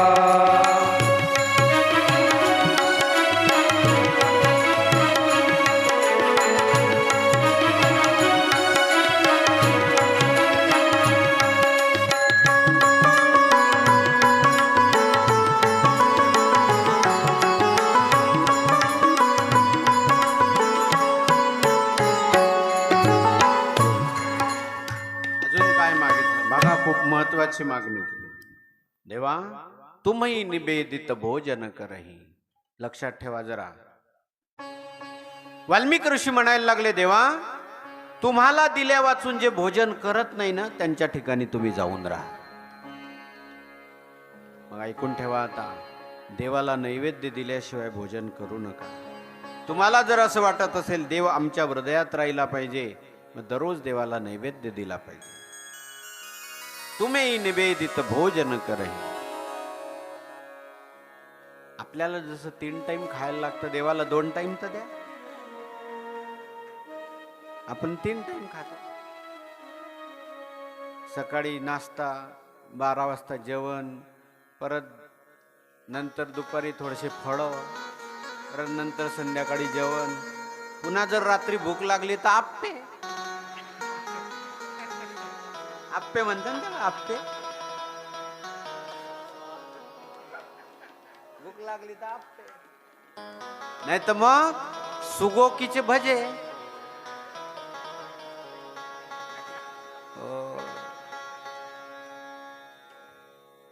चांगलाय महाराज, ज्याला पचत त्याने खात जाओ. रात्री 2 वाजता राम राम राम. तुम्ही निवेदित भोजन करे. तुम्हाला दिल्याशिवाय जे भोजन करत नाही तिथे तुम्ही राहा. अजून काय सांगितलं बघा, ऐका. प्रभू प्रसाद पटभूषण धरे. तुम्ही अलंकार घाला, कपडे घाला. आता एक सांगतो, सर्वांकरता सांगतो, केवळ माता भगिनी करता नाही, तुमच्या करताही सांगतो. नवीन कपडे आणल्यानंतर ते नवीन कपडे पहिले देवाला अर्पण करत जा आणि मग देवाचा प्रसाद म्हणून घालत जा. प्रभू प्रसाद पटभूषण धरे. अलंकार जर आणला, चपलाहार आणला, बूटहार आणला, शंडलहार आणला, आणता ना माणसं आणता. चपलाहार, बूटहार, शंडलहार, 1 दाणी, 2 दाणी, 4 दाणी काय असते ते आणलं, देवाला द्यायचं अगोदर आणि मग आपण घालायचं. तो प्रसाद होईल. महर्षी वाल्मिकजी म्हणतात, रामा जे तुम्हाला देऊन प्रसाद म्हणून सेवन करतील तिथे तुम्ही राहा. प्रभू प्रसाद पटभूषण धरे. लक्षात ठेवा, कोणताही अलंकार आणू द्या, पहिल्यांदा देवाजवळ देत जा. देवाजवळ ठेवायचा. 1 दिवस तिथे प्रार्थना करायची, देवा याचं सेवन तुम्ही करा, आणि मग तो प्रसाद म्हणून आपण घालायचा. प्रभू प्रसाद पटभूषण धरे. तुम्ही निवेदित भोजन करे. तुम्हाला दिल्याशिवाय भोजन करणार नाही तिथे तुम्ही राहा. वृंदावनमध्ये एक महात्मा संतांच्या पंक्तीमध्ये जायचे, त्यांचे उष्ट घ्यायचे आणि ते उष्ट आणून मग घरी यायचे. झोपडीमध्ये आपल्या कन्हैयाला नैवेद्य द्यायचे आणि मग खायचे. एके दिवशी वृंदावनमध्ये असे फिरले, उष्ट जमा केलं आणि आपल्या झोपडीमध्ये आले. आणि झोपडीमध्ये आल्यानंतर त्यांना आठवण राहिली नाही, तोंडामध्ये घास टाकून घेतला. तोंडामध्ये घास टाकल्यावर त्यांना आठवण आली, अरे आपण तर आज लड्डू गोपालला दिलं नाही. तो घास न गिळता तसाच तोंडात ठेवला. असं तोंड आ करत बसले. 1 दिवस, 2 दिवस, 3 दिवस झाले तोंड आ करून बसलेले आहेत. तसे सांगा किती कमी वेदना झाल्या असतील का. 3 दिवस झाले तोंड आ करून बसले. भगवान प्रगट झाले. सज्जन भगवान प्रगट झाले. एकदम लड्डू गोपाल प्रगट होऊन महात्म्याच्या तोंडामध्ये हात घातला आणि तो घास काढायला लागले. महात्मा म्हणायला लागले, भगवान अरे ये तो झूठन है, ये क्यों खा रहे हो, मेरा झूठा है. भगवान म्हणतात, बाबा रोज तो सारे वृंदावन के संतों का झूठन मुझे खिलाते हो और आज आपका झूठन खिलाने को तकलीफ आपको हो रही है, खाने दो मुझे. तुम ही निवेदित भोजन करही. नियम करा आता उद्यापासून. सकाळी स्वयंपाक झाल्यानंतर पहिला नैवेद्य देवाला आणि मग तो प्रसाद म्हणून खायचा. मंदिरामध्ये नैवेद्य आणायचा, देवाजवळ बसायचं, 1 माळ जप करायची आणि 1 माळ जप झाल्यानंतर मग तो नैवेद्य प्रसाद म्हणून खायचा. काही काही देवाजवळ ठेवतात छोटीशी पोळी, दिवसभर तशीच पडू देतात. ते कुत्रे येतात, कुत्रे देवाजवळ घाण करतात नाही ते खांदात. तुम्ही प्रसाद आहे तो. देवाजवळ नैवेद्य किती वेळ ठेवायचा? 108 मण्यांची माळ जप करेपर्यंत नैवेद्य देवाजवळ ठेवा. 108 मण्यांची माळ घ्या, नैवेद्य ठेवा, ती माळ जप करा आणि ती माळ जप पूर्ण होईपर्यंत नैवेद्य तिथे ठेवा. नंतर उचलून घ्या आणि घरी जाऊन तो प्रसाद म्हणून खा. पांडुरंगाला नैवेद्य दिला जातो पंढरपूरला, तो हजारो रुपयाला नैवेद्य विकला जातो. प्रसाद आहे तो. तुम्ही निवेदित भोजन करे, प्रभू प्रसाद पटभूषण धरई. वाल्मिकांनी सांगितलं, जिथे असं चालत असेल तिथे तुम्ही राहा. काम कोह मद मानन मोह, ज्याच्या अंतःकरणामध्ये क्रोध नाहीये, मोह नाहीये, मान नाहीये, काम नाहीये, लोभ नाहीये, क्षोभ नाहीये, राग नाही, द्रोह नाही, जिनके कपट दंभ नाही माया. त्यांच्या जीवनात कपट नाही, दंभ नाही, माया नाही, म्हणजे डुप्लिकेटपणा नाही. तिनके हृदय बसव रघुराया. तिथे तुम्ही जा. आहा, अजून कुठे राहा? दुसऱ्याची संपत्ती पाहिल्यानंतर ज्याला हर्ष होत नाही, त्याच्याविषयी उदास राहतो, तिथे तुम्ही राहा. जे हर्षई पर संपत्ती देखी, दुखित होई पर विपत्ती विशेष. दुसऱ्याची संपत्ती पाहून ज्याला आनंद होतो, दुसऱ्याचं दुःख पाहून ज्याला दुःख होतं, जिने राम तुम प्राण प्रियारे, तिनके मन सब सदन तुम्हारे. प्राणापेक्षा तुम्ही ज्याला प्रिय आहे तिथे तुम्ही जाऊन राहा. वाल्मिकांनी असे जवळजवळ 14 स्थानं सांगितली देवाला राहण्याची. इथं एक स्वतंत्र एक सप्ताह करण्यात प्रवचन करण्याची कथा आहे. 7 दिवस त्याच्यावर प्रवचन होऊ शकतं. रामकथा चालू आहे, ते इथे नाही येणार तर कुठे जाईल मग? हनुमानजी महाराज की जय. गेलं ना वर? रामकथा चालू आहे महाराज, इथे नाही येणार तर कुठे जाईल ते?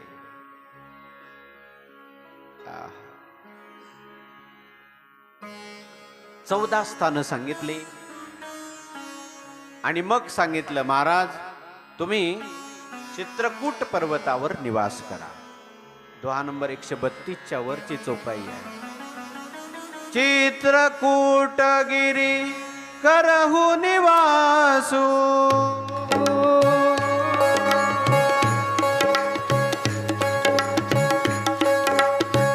चित्रकूट गिरी करहु निवासु,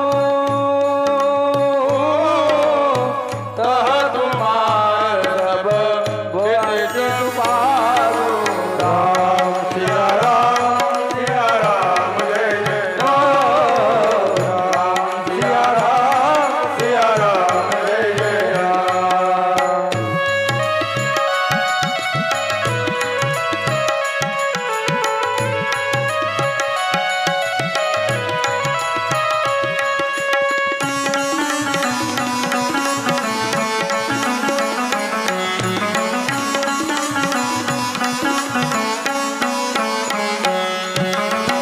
चित्रकूट गिरी करहु निवासु, तह तुम्हार सब प्राण सुपारू. राम सिया राम जय जय. राम सिया राम जय जय राम.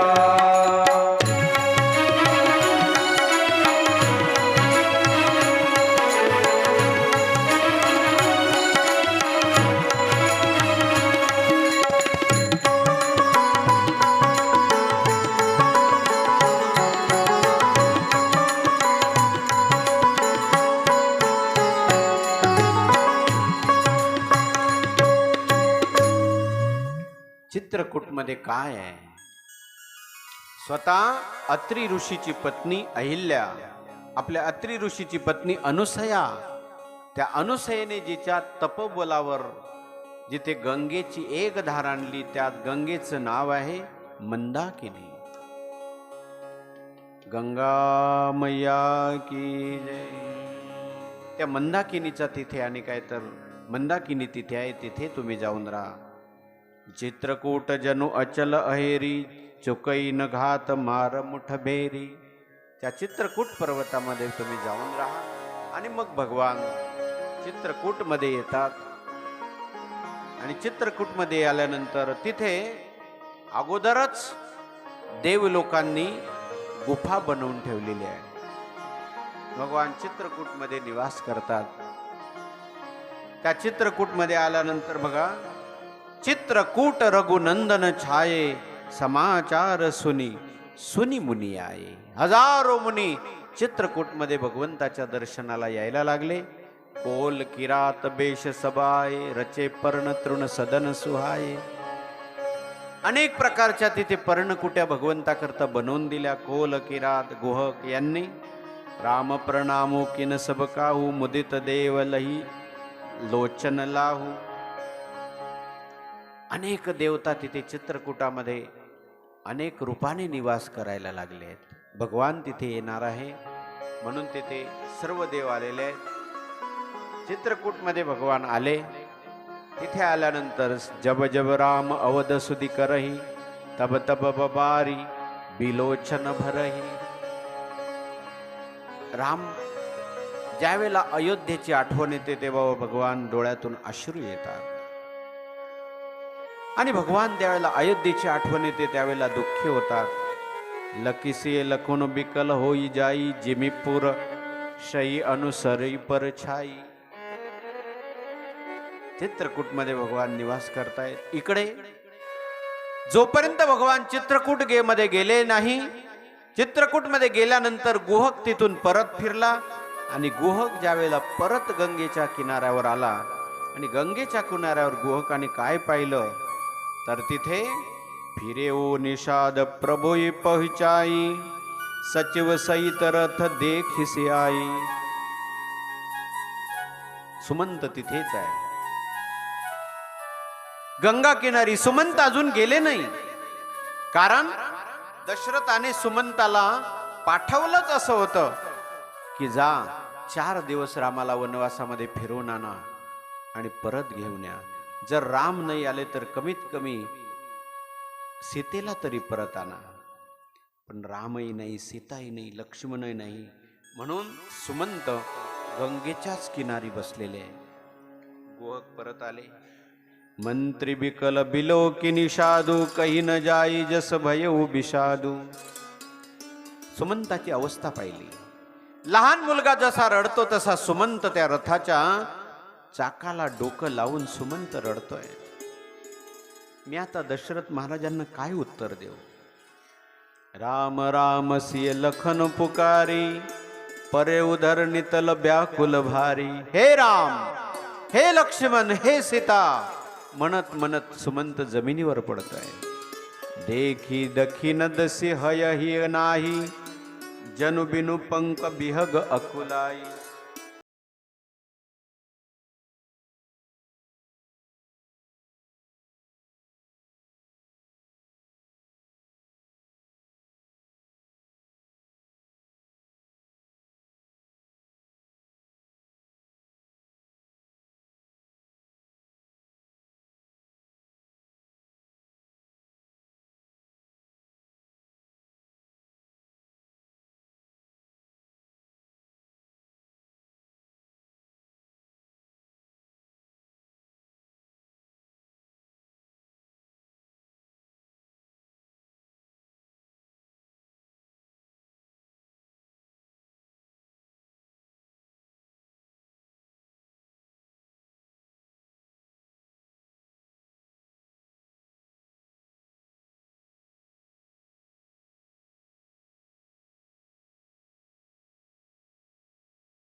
कावड्याचा आणि काकभुशुंडीचा प्रसंग चालत असतानाच माझं व्यासपीठ जिथे होतं ना, तर व्यासपीठाच्या वर झाड होतं. रात्रीच्या वेळेला कावळा कधी पाहिलाय का तुम्ही? पण त्या कथेमध्ये मला खूप समाधान वाटलं. त्या कथेमध्ये ज्यावेळेला काकभूषुंडीची कथा चालू होती आणि त्यावर माझ्याबरोबर माथ्यावर असलेलं झाड, त्या झाडावर कावळा येऊन कावळा ओरडायला लागला. ही घटना काही वर्षापूर्वीची.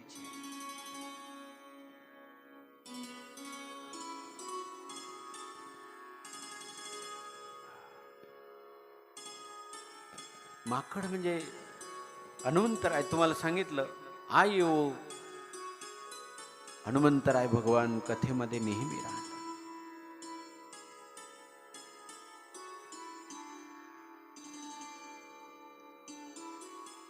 राम राम सिय लखन पुकारी.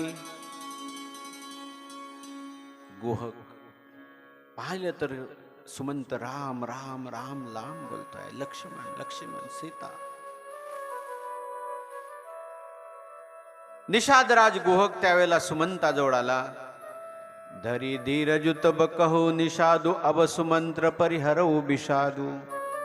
सुमंता आता खेत सोडून द्या. तुम पंडित परमार्थ ज्ञाता धरो धीर लखी विषम विधाता. तुम्ही ज्ञानी आहात, पंडित आहात, धैर्य धारण करा. अनेक प्रकारच्या कथा सांगितल्या. रथ बैठा रेऊ बरबस आनी शोक सितील रथु सकई नहाकी. सुमंताला रथावर बसवलं आणि सांगितलं अयोध्येला जा. दशरथ महाराज पाठ वाहत असतील. सुमंताकडून रथ हाकलला जात नाही. चरफराही मग चलई न घोरे बन मृग मनव आणि रथ जोरे. घोडे जायला तयार नाही. अयोध्येच्या दिशेला घोडे जायला तयार नाही. घोडे किंकाळतायत. कृष्ण अवतारामध्ये ज्यावेळेला भगवान मथुरा जाण्याकरता निघाले त्यावेळेला गोपिकांची जशी अवस्था झाली तशी सुमंताची अवस्था झाली. घोड्यांची अवस्था झाली. घोडे किंकाळतायत. घोडे अयोध्येच्या दिशेला जायला तयार.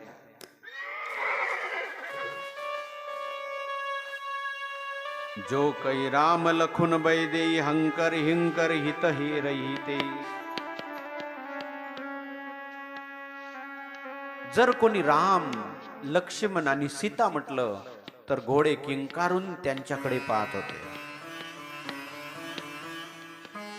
पशूला देखील कळतं. असं सांगतात छत्रपती शिवाजी महाराज ज्यावेळेला ब्रह्मलीन झाले, वारले, त्यावेळेला त्यांची चिता ज्यावेळेला पेटवली गेली त्यावेळेला ती चितेमध्ये त्यांच्या जवळ नेहमी सानिध्यात राहणारा एक कुत्रा त्याने त्या चितेवर उडी मारली. पशुला देखील करतं महाराज. त्या चितेवर त्याने उडी मारली.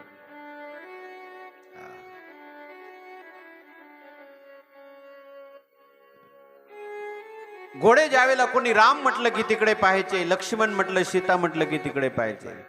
सोच सुमंत्र बिकल दुख दीना धीक जीवन रघुबर बिहीना.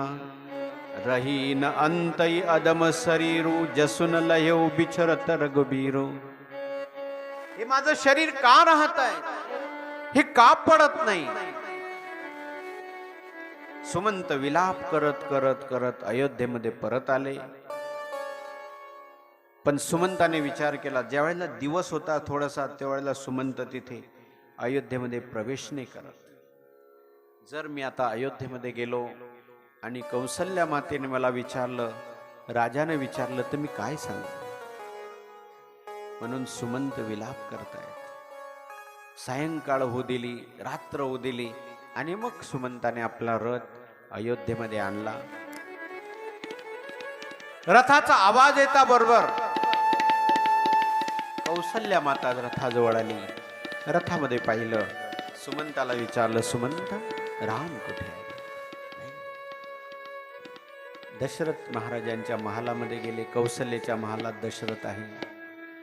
सुमंत येता बरोबर विचारलं, सुमंत राम राम राम कही राम. राम कुठे आहे. राम आले नाही का. हा हा रघुनंदन प्राण पिरोते, तुम बिन जियत बहुत दिन बीते। हा जानकी लखन हा रघुबर, हा पितुहित चित चित चातक जलधर। दशरथ राजाने सुमंताला विचारलं, सुमंत राम कुठे आहे? महाराज राम आले नाही. आणि मग दशरथाने ठरवलं, आता जगण्यात काही अर्थ नाही. 155 क्रमांकाचा दोहा आहे. राम राम राम कही राम, कही राम राम कही राम, तनु परिहरि रघुबर बिरहु, राव गये सुरधाम. राम राम राम राम म्हणत दशरथाने आपला प्राण सोडून दिला. राव गये सुरधाम. जर रामच नाही तर जगण्यामध्ये काय अर्थ आहे? दशरथाने आपला प्राण सोडला.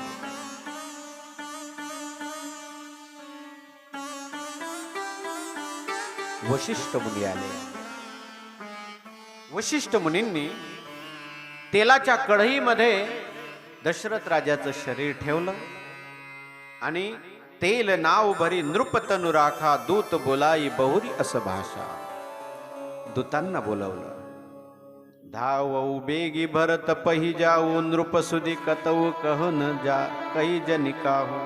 भरताकडे जा, भरताला बोलवू ना, पण भरताला ही घटना सांगू नका. भरताला ही घटना सांगू नका. एतनेऊ कयू भरत सन जाई, गुरु बोलाई पठ येऊ दोहाई. फक्त एवढंच जाऊन सांगा की तुम्हाला गुरूंनी बोलवलंय. दूत निघाले भरताला आणण्याकरता. आता दूत प्रवास करतायत, त्यांना प्रवास करू द्या, आपणही थोडा विश्राम करू. दूत भरतांना आणण्याकरता निघाले. आणि ज्या दिवसापासून राम गेले तेव्हापासून अयोध्येमध्ये अनर्थ सुरू झाला. अशुभ शकून व्हायला लागले. अनरथु अवधु आरंभेहु जबते, कुसु कुस गुण होई भरत कहू तबते. भरताला अपशकून व्हायला लागले. भरत तिकडे स्वप्न पाहायला लागले. तो विचार आपल्याला करायचा आहे, परंतु उद्याच्या सत्रामध्ये. भरत स्वप्न पाहताय ना, मग स्वप्न रात्री पडत असतात. भरताला अपशकून व्हायला लागले आणि भरताला स्वप्न पडायला लागले. कसे स्वप्न पडले तो प्रसंग उद्याच्या सकाळच्या सत्रामध्ये पाहू. खूप विराहाचा प्रसंग आहे उद्याच्या दिवशी. आज सकाळी बरेच लोक आले नव्हते, श्राद्ध होतं वाटतं. पण उद्या तसं करू नका. उद्या सकाळच्या सत्रामध्ये सर्वांनी सम्मिलित व्हा. आताच्या सत्राला इथेच पूर्णविराम. 5 मिनिटं भगवत चिंतनाचा जयघोष करून सेवा समाप्त. राम नाम सहार बंदे, राम नाम सहार बंदे, राम नाम सार बंदे, राम नाम सार बंदे.